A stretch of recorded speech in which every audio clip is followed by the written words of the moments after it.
Il est 6 heures du mat et c'est l'heure de réveiller le BTP.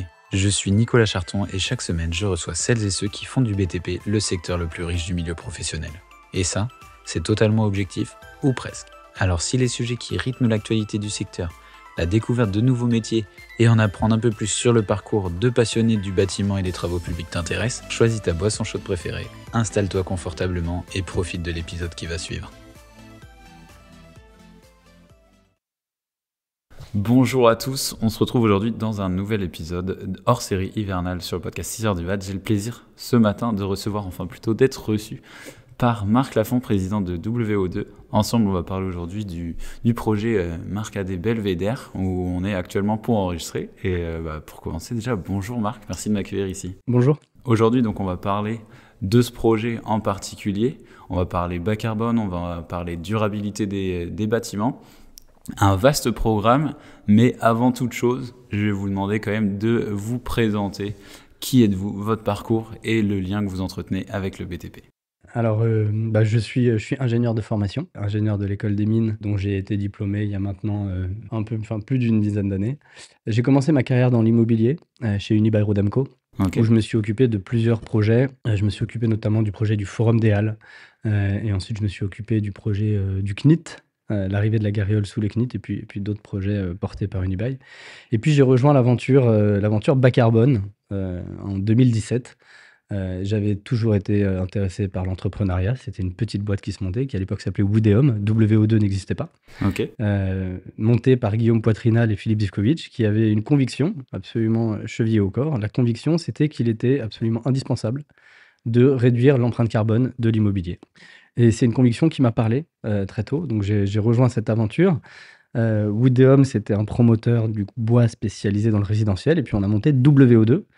WO2 qui maintenant est séparé de Woodeum, puisque Woodeum a été vendu à Altaria Cogedim. Et Ok. WO2, c'est le premier promoteur français bas carbone, spécialiste des grosses opérations mixtes ou tertiaires. Donc on a aujourd'hui près de 350 000 m² sur WO2, sur une demi-douzaine de projets à peu près, Ok. partout dans Paris ou en première couronne principalement, mais on est aussi un petit peu à l'étranger. On a un projet au Luxembourg et puis un petit peu aussi dans le sud de la France. Ouais, donc une entreprise qui est quand même pas sur du gros volume, mais justement sur de la qualité de projet, à la fois vertueux et à la fois pensé pour pas faire justement ce qu'on avait pu faire à l'époque sur de la grosse empreinte carbone, sur du volume de projet et des projets qu'on fait vite et qu'on réfléchit pas sur la durée, quoi. Alors c'est certain qu'on a cette obsession finalement de l'empreinte carbone et de l'empreinte environnementale finalement de nos opérations.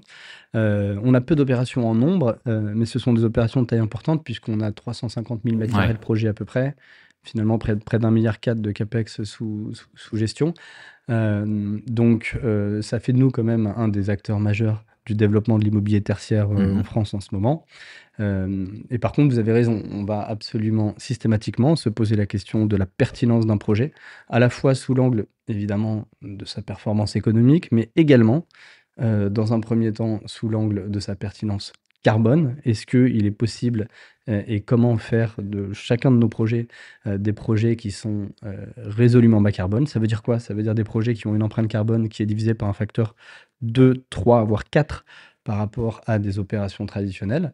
Et puis également, comment est-ce que nos opérations peuvent être radicalement différentes des immeubles traditionnels sur le plan du produit proposé? On ne voulait Ok. pas que nos immeubles ne soient que de beaux objets techniques, Ok. bas carbone certes, mais finalement dans les fondamentaux de produits, la même chose que tous les immeubles de bureaux qui se font aujourd'hui dans Paris ou en première couronne. On a cette attention du produit, ça veut dire cette attention au volume, à l'ergonomie, au design, à la qualité acoustique, à la qualité de l'air, au rapport à l'extérieur, à la qualité des espaces de service, au parcours client. On a cette obsession finalement de l'utilisateur de nos bâtiments. Et c'est pour ça qu'on a créé cette boutique. C'est pour ça qu'aujourd'hui, on développe nos projets. C'est pour pouvoir s'adresser à la personne qui est assise au poste de travail. Ouais. L'utilisateur final, quoi. Celui qui Exactement. sera vraiment au quotidien dans l'espace. Exactement. Cet utilisateur final qui, à mon avis, a été un petit peu malmené quand même ces dernières années dans l'immobilier tertiaire. Ok. On a quand même aujourd'hui des immeubles de bureaux dont une grande partie sont cruellement obsolètes, des immeubles de bureaux qui en fait sont quand même conçus comme des prisons, faut se le dire. De temps en temps, vous rentrez par une petite porte, vous êtes condamné à vous restaurer en sous-sol, vous êtes condamné à faire la queue pour, badger et ensuite, arriver dans vos espaces de travail. Vous pouvez pas ouvrir la fenêtre, vous avez accès à aucun espace d'extérieur. De temps en temps, vous ne contrôlez même pas les volets, la lumière, l'air que vous avez, la température. Donc c'est des espaces qui, en fait, sont, peut-être performants sur le plan économique, d'une certaine manière, ou performants sur le plan technique. Ouais. Ce sont des immeubles qui sont, d'une cruauté pour l'utilisateur, qu'il faut faire cesser. Et ça fait d'ailleurs partie des raisons, à mon avis, pour lesquelles, il y a de la vacance sur ce type d'immeuble-là, et la reconversion, la transformation de ces immeubles va être un des enjeux majeurs, des 10 prochaines années. Et c'est la raison également pour laquelle, si on veut que les gens reviennent au bureau après cette période de télétravail, il faut leur offrir des bureaux qui soient mieux qu'à la maison. Il faut leur offrir des bureaux dans lesquels ils se sentent bien, qui ne soient pas pensés comme uniquement des espaces de production ou des espaces ou des objets techniques, mais qui soient pensés finalement comme des espaces de rencontre, de liberté, centrés sur les besoins de l'utilisateur. Des vrais espaces de vie, parce qu'au final, on passe quand même Une grande partie de sa vie bah au oui, bureau. Ouais, au tout à bureau. fait. Donc, c'est clair que si les gens ont fait le choix aussi de travailler depuis chez eux à un moment donné, c'est aussi parce qu'ils avaient besoin d'un certain confort qu'ils retrouvaient peut-être pas dans le bureau, et c'est aussi Tout à fait. l'importance de penser les bureaux différemment maintenant, quoi. Tout à fait. Et la raison pour laquelle ils vont y aller, c'est aussi parce que les bureaux vont pouvoir leur proposer des choses qu'ils n'ont pas chez eux. Alors, qu'est-ce qu'ils n'ont pas chez eux? Des espaces de restauration extraordinaires. Alors, il y a quelques personnes qui cuisinent Oui. particulièrement bien, et on pourrait se dire, mais ces espaces de service, ils sont absolument indispensables parce que la qualité de la restauration, c'est quelque chose qui est fondamental. Des espaces extérieurs, des jardins. Les gens, notamment dans les zones urbaines denses, ils ont accès à peu d'espaces extérieurs. Exactement. L'immeuble sur lequel vous êtes aujourd'hui, c'est la plus grande terrasse plantée de Paris. Vous avez un demi-hectare de terrasse plantée là, juste en dessous de vous, et vous avez près d'1 hectare finalement d'espace extérieur sur la totalité de ce projet. Donc ce sont, vous voyez, des espaces avec une vue imprenable sur le Sacré-Cœur, qui sont des espaces comme on en a rarement chez soi. Ouais. Et c'est ça qu'on essaie de proposer à nos utilisateurs. Oui, parce que là, on n'a pas trop précisé, mais on est en plein cœur du 18e. Exactement. On est dans un quartier qui vit, et au final, on a une densité d'espaces tertiaires, une densité d'espaces de bureaux intégrés dans un quartier qui est pas du tout un quartier tertiaire à la base. On n'est pas à l'esplanade de la Défense, quoi. Exactement. On est dans un quartier qui est extraordinairement sympa. On est juste au-dessus du Sacré-Cœur. On est, je pense, à 300 mètres à vol d'oiseau. Là, la petite pointe que vous voyez là-bas, c'est la mairie du 18e. Donc, on est juste à côté de ce quartier, qui est un quartier où il y a à la fois de l'activité économique, de l'habitation, des équipements publics, qui est un quartier qui est extraordinairement dense quand même. Donc ça a été un vrai challenge de réaliser cette opération de 34 000 m² dans un tissu aussi dense que celui du 18e arrondissement. Mais ça fait partie également des atouts qu'offre la construction bas carbone, et notamment le bois, avec la possibilité finalement de réaliser des chantiers, des surélévations comme ce projet-là, dans des milieux extraordinairement denses et contraints. Ça me permet de faire une bonne transition sur les aspects que je voulais évoquer aussi aujourd'hui, sur les différents leviers, les différentes méthodes que vous avez pu utiliser aussi pour faire ce genre d'ouvrage aussi en plein cœur d'un quartier, parce que c'est pas simple d'aller mobiliser autant d'espace et de bâtir ici. C'est quoi les principaux leviers que vous avez utilisés pour maintenir à la fois un confort dans le quartier, mais aussi une empreinte carbone qui est réduite, puisqu'on était sur un bâtiment existant. On n'a pas, c'est pas une friche qui a été réutilisée. Oui, tout à fait. On est donc sur une halle, qui est une ancienne halle qui appartenait à la SNCF, juste à côté du grand projet porté par Espace Ferroviaire qui s'appelle Ordonnaire, et puis juste à côté également d'un autre projet porté par la RATP. Donc on est véritablement dans un lieu du 18e qui est radicalement en train de se métamorphoser. En effet, comme vous le dites, il n'a jamais été question de déconstruire complètement cette halle et l'espace sur lequel nous sommes. Pourtant, c'est une halle qui fait 150 mètres de long, qui fait, vous le voyez, près de 50 mètres de large, donc c'est un gros objet dans ce tissu dense. Alors, une des raisons pour laquelle il n'a jamais été question de le démolir, c'est évidemment l'empreinte carbone. Cette halle était en béton, le carbone est amorti, il est hors de question de sacrifier ce carbone amorti. Il faut bien évidemment plutôt le réutiliser et le surélever. L'autre raison pour laquelle il n'a pas été question de déconstruire cet espace, c'est parce qu'on n'en est pas propriétaire. On est aujourd'hui sur une assiette foncière qui est extraordinairement complexe, avec plusieurs covolumiers, donc c'est comme des copropriétaires seulement dans une organisation en volume. Et donc, on a un covolumier qui est propriétaire de tout le sous-sol Ok. de la totalité de Ouais. cette halle. Donc, on n'est pas chez nous au sous-sol, ce qui pose des questions lorsqu'il faut renforcer des poteaux, ce qui Exactement. pose des questions lorsqu'il faut faire des reprises en sous-œuvre de fondation lorsqu'on n'est pas chez nous. Donc, ce covolumier qui est du self-storage qui s'appelle Surgarde était là lorsqu'on est arrivé dans le projet. On a, donc ça, c'est en ce qui concerne le dessous. En ce qui concerne le dessus, on a une copropriété de 180 copropriétaires. Ok. C'est un parking avec des places qui sont des lots privatifs. Et donc, cette copropriété est également là. Et il était évidemment hors de question de complètement déconstruire leur lot privatif. On avait également un bâtiment de 2000 m² qui appartenait à la ville de Paris, qu'on est venu reconstruire à l'intérieur de l'opération. Et puis, on s'est étendu sur une petite assiette foncière qui, elle, appartenait à ICF La Sablière, qui est une filiale de la SNCF. Donc, vous voyez qu'on est dans une imbrication à la fois foncière et fonctionnelle et qui est très, très forte. Alors, comment est-ce qu'on fait lorsqu'on arrive sur un projet aussi imbriqué? C'est là où le bois est très bon élève. Parce que le bois nous permet en fait de venir surélever des espaces en les maintenant en fonctionnement. Donc, il n'a pas été question de fermer le self-storage ou il n'y a pas été question d'empêcher les gens de stationner dans le parking. La totalité de ces espaces ont été maintenus en fonctionnement pendant les travaux. Et donc, on est venu surélever cette grande halle en y rajoutant un bâtiment de 5 niveaux, totalement en structure bois, et en regardant poteau par poteau où est-ce qu'on pouvait se poser, comment on pouvait se poser, et en nous assurant que de temps en temps, lorsqu'on renforçait, eh ben, on ne venait pas grignoter un petit peu la propriété de telle ou telle personne, et qu'on n'avait pas besoin de venir reprendre ses fondations en sous-œuvre.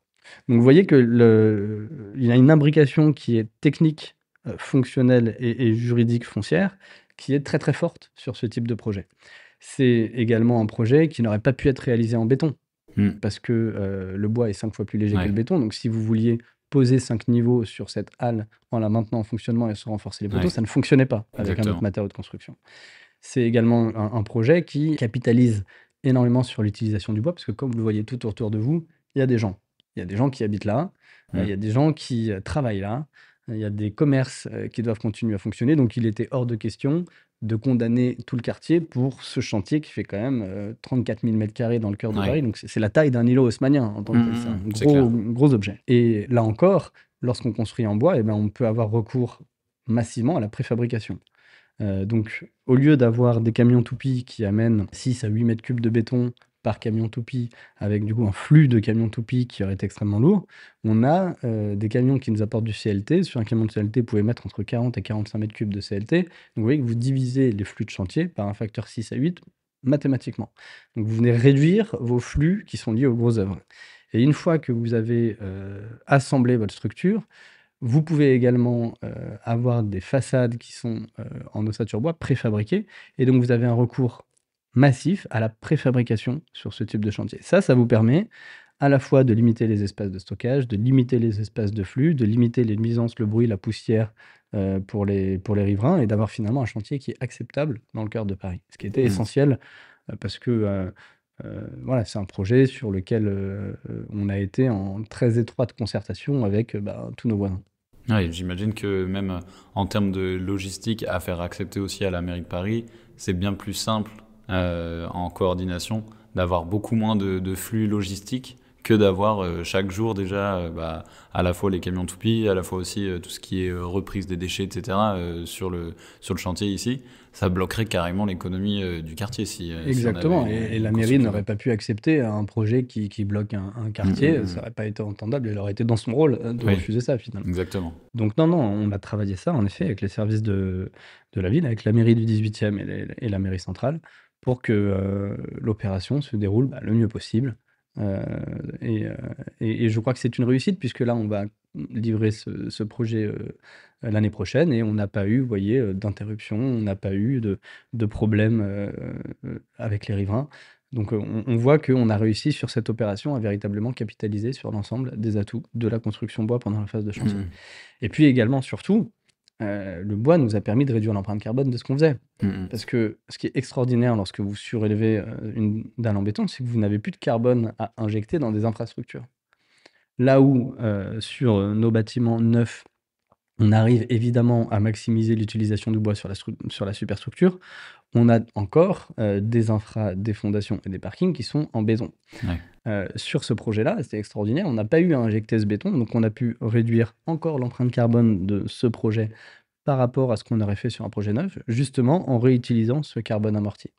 C'est ce qui fait que cette opération est une des opérations de notre groupe avec l'empreinte carbone la plus basse aujourd'hui, avec à la fois le fait de surélever et de conserver le béton, le fait de réemployer beaucoup de matériaux, le fait évidemment de construire en bois, le fait d'avoir une conception qui soit la plus frugale et la plus intelligente possible, avec cette notion toujours de calculatrice à carbone dès qu'on injecte un matériau. Et puis derrière, pendant l'exploitation du bâtiment, le recours au biogaz pour réduire l'empreinte carbone de la facture énergétique de ce bâtiment.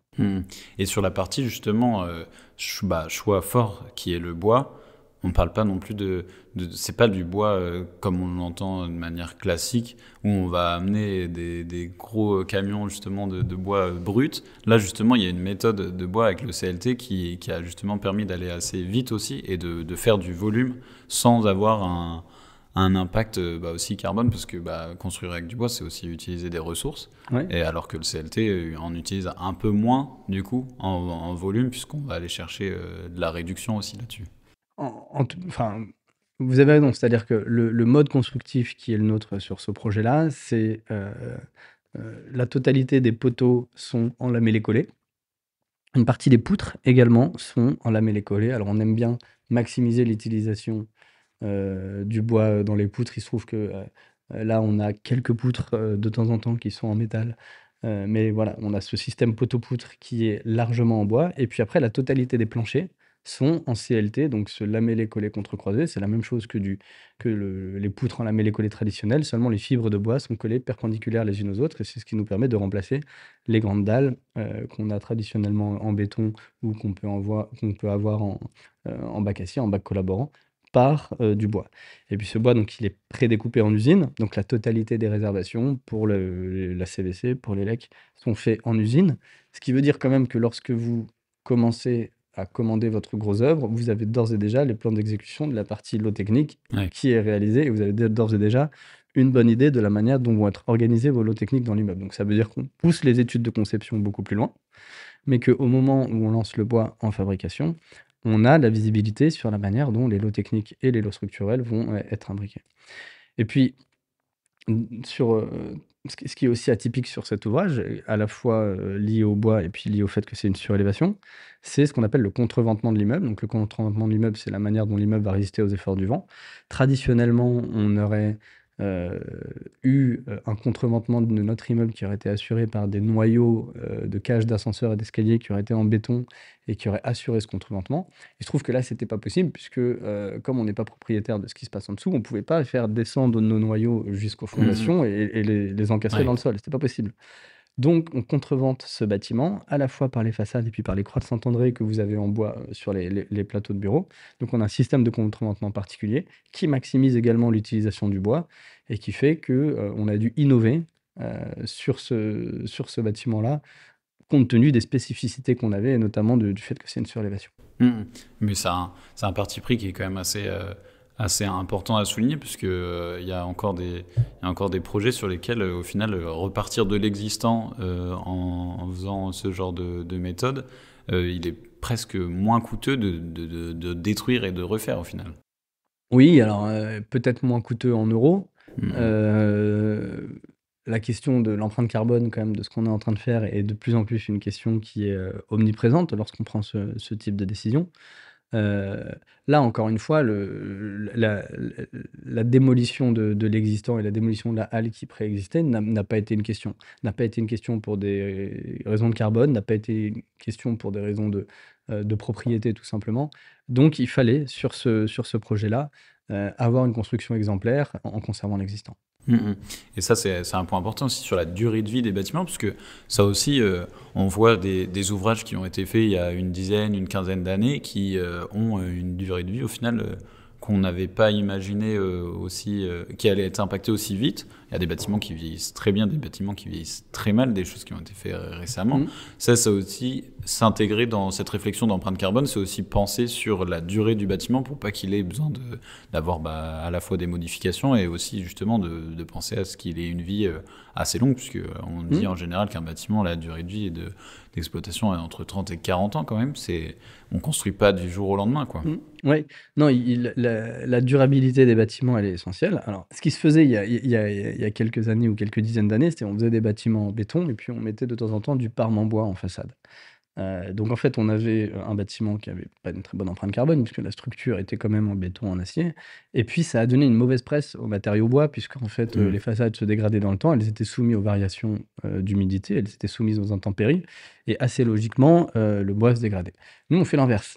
C'est-à-dire qu'on a des bâtiments qui sont en structure bois, mais comme vous le voyez autour de vous, la totalité du bois derrière est protégée des variations d'humidité. Le bois est protégé des intempéries pour que la structure bois de nos bâtiments puisse avoir une durée de vie qui est, jusqu'à preuve du contraire, éternelle. Le bois est un matériau qui n'a pas de durée de péremption. En termes de matériaux de gros œuvres, les charpentes des cathédrales ont de temps en temps des millénaires. L'haussmannien, vous avez plus de la moitié de l'haussmannien qui est réalisé en bois. Et finalement, ce sont des bâtiments qui vieillissent très très bien. Pourquoi? Parce qu'on ne se pose pas la question finalement de la pérennité d'une structure bois lorsqu'elle est parfaitement protégée. Nous, on a véritablement repris ces principes-là et c'est pour ça que lorsque vous vous promenez en bas de ce bâtiment, vous avez le bois qui est visible à l'intérieur, le bois structurel visible à l'intérieur, mais vous n'avez pas de bois structurel extérieur laissé aux intempéries. Ça, c'est très important. Et puis après, la deuxième réponse à la question de la durabilité des bâtiments, c'est aussi la question, je pense, de leur réversibilité, leur capacité à muter, et la question de la rationalité de l'objet que vous proposez. Je m'explique. Par exemple, sur ce bâtiment-là, aujourd'hui, on est dans une partie bureau, mais vous voyez qu'on a une partie logement à côté. Alors, il se trouve que le bâtiment, il est conçu avec un dalle à dalle qui est le même pour la partie logement et pour la partie bureau. Donc, on voit bien qu'en fait, on est dans des principes de structure. Là, pareil, on est dans des grands plateaux de bureau. Alors ici, cet espace est un petit peu exceptionnel puisqu'on est sur le toit, mais le plateau de bureau où on est passé tout à l'heure, c'est une structure poteau-poutre, très rationnelle, très dégagée, dans laquelle on pourra demain faire arriver très facilement de nouveaux usages et dans laquelle on peut venir en fait tailler, qu'on peut venir ajuster dans la durée de vie du bâtiment de manière extrêmement flexible et de manière extrêmement simple. À la différence de certains types d'ouvrages que vous avez, notamment de temps en temps, vous pouvez avoir des dalles alvéolaires précontraintes ou des types d'ouvrages qui sont très très très compliqués à faire muter dans le temps. Il se trouve que nous, on a une structure très rationnelle et très simple à faire évoluer. Je pense que c'est également ça, la deuxième réponse à la durabilité de ce qu'on est en train de faire.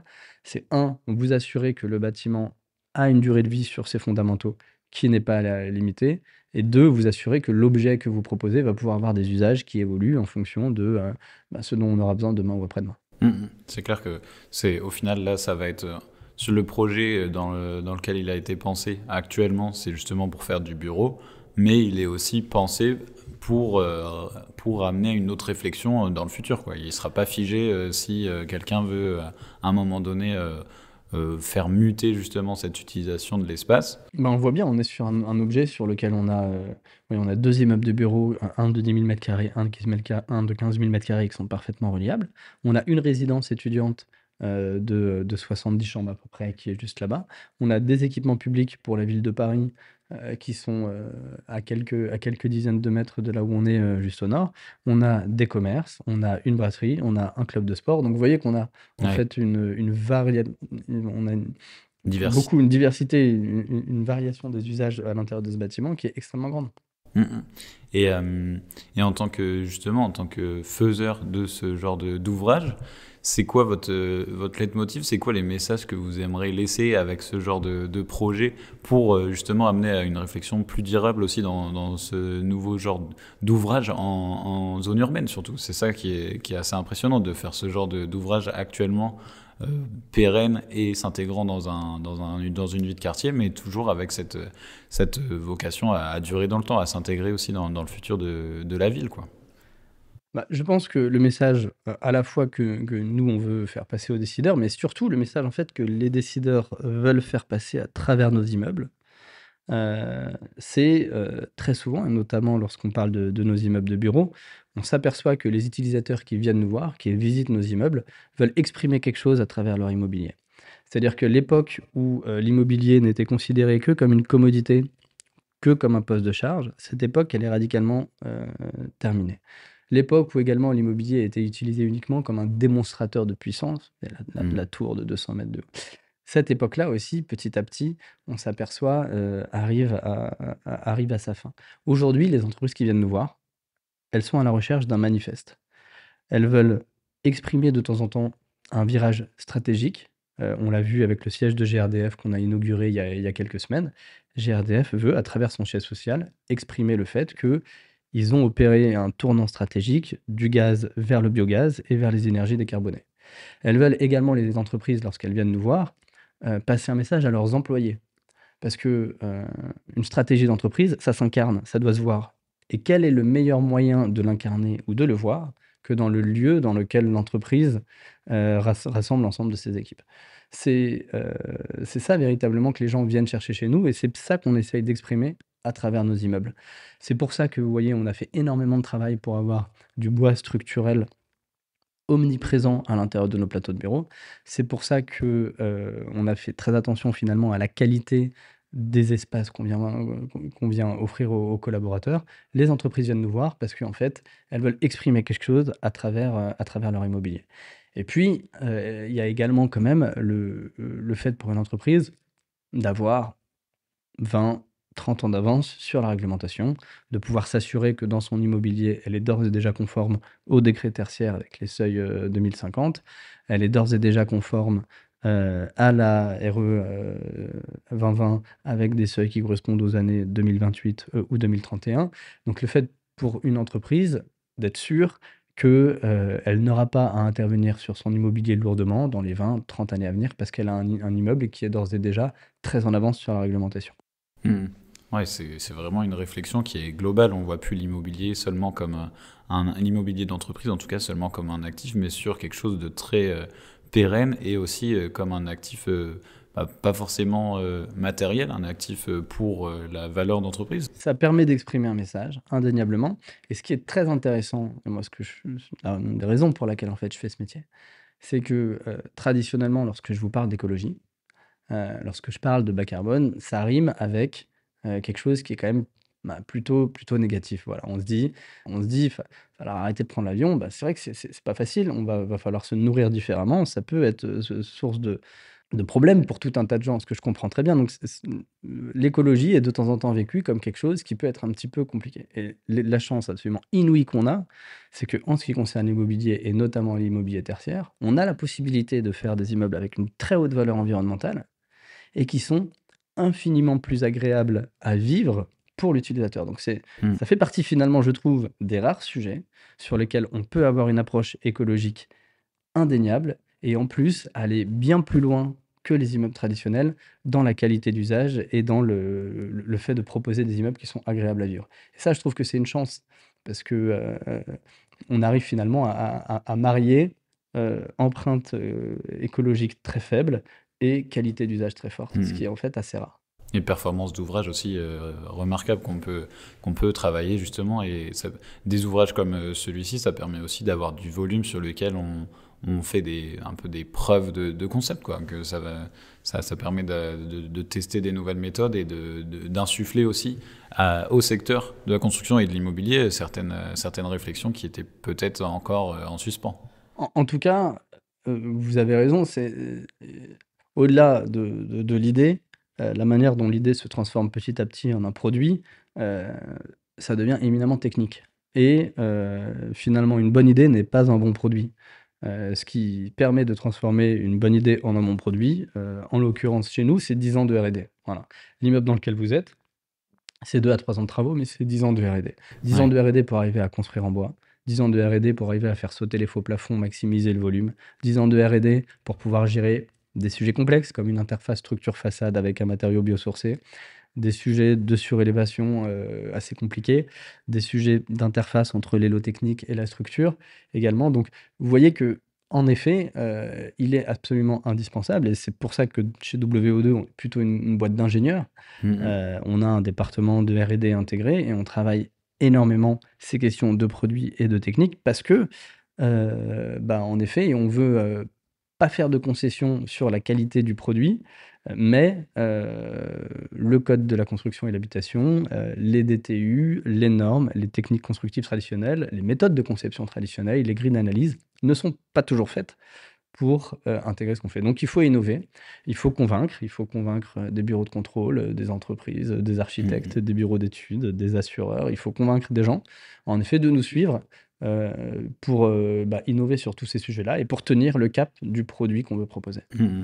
Et si on se projette un peu sur les futurs enjeux aussi pour WO2, c'est quoi les prochains projets? Parce que celui-là arrivera à livraison début 2025, mi-2025. Et quels sont les prochains projets sur lesquels justement vous avez beaucoup réfléchi et que vous allez pouvoir mettre en application là, dans le futur? On a des tas d'idées. On a des tas d'idées, on a pas mal de projets encore, donc on a 4 projets qu'on livre cette année. L'Arboretum, qui est notre vaisseau amiral qui est à Nanterre La Défense, qui est, un campus de bureaux, absolument unique également en termes de produits. À 15 minutes de la place de l'Étoile, vous avez un parc privé de 6 hectares, donc c'est un produit qui n'existe pas aujourd'hui, sur le marché. On a évidemment Marcadet Belvédère, le projet sur lequel on est. On a livré il y a quelques semaines, le siège de GRDF.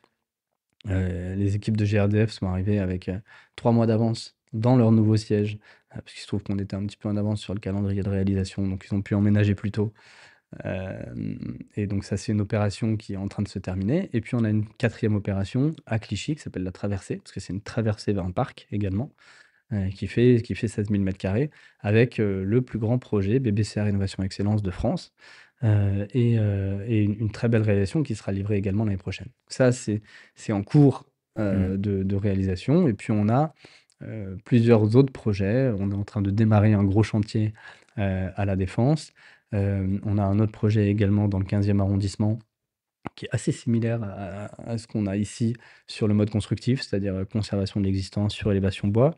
Et puis on a en première couronne tout un pipeline de projets, que ce soit des petits objets dans Paris, qui font 2, 3, 4 000 m² ou que ce soit des projets un petit peu plus conséquents. On n'a pas tellement de limites hautes à la créativité. Mais, je pense qu'il y a un terrain de jeu qui est exceptionnel puisque, on est quand même sur, un immobilier qui est radicalement en train de se transformer, qui est en train de se recentrer sur l'utilisateur, sur l'usage. On a, tout un tas d'immeubles qui vont être à réinventer, à retravailler, et je pense que pour, la nouvelle génération, c'est quelque chose qui est absolument passionnant, de pouvoir s'attaquer finalement, à ce stock qui est existant en le transformant, et en essayant de faire en sorte de le transformer avec un mode de construction durable et avec, des usages qui permettront aux bâtiments de maximiser leur utilisation. Mmh. Des beaux enjeux aussi pour le futur. C'est clair qu'on parlait de durée de vie des bâtiments, mais là justement, on est en train de donner des nouvelles vies à ces bâtiments. Donc c'est clair, ça donne des Mmh. perspectives assez vertueuses, à la fois pour l'immobilier, à la fois pour la construction, mais aussi pour les utilisateurs, enfin les particuliers, les professionnels qui vont habiter, travailler, vivre au cœur de ces projets-là. C'est hyper important de penser à ça, qui vont être les enjeux de demain, clairement. Exactement. Je pense que c'est absolument passionnant de travailler dans ce secteur, en ce moment parce que c'est vrai qu'il est en train de se transformer.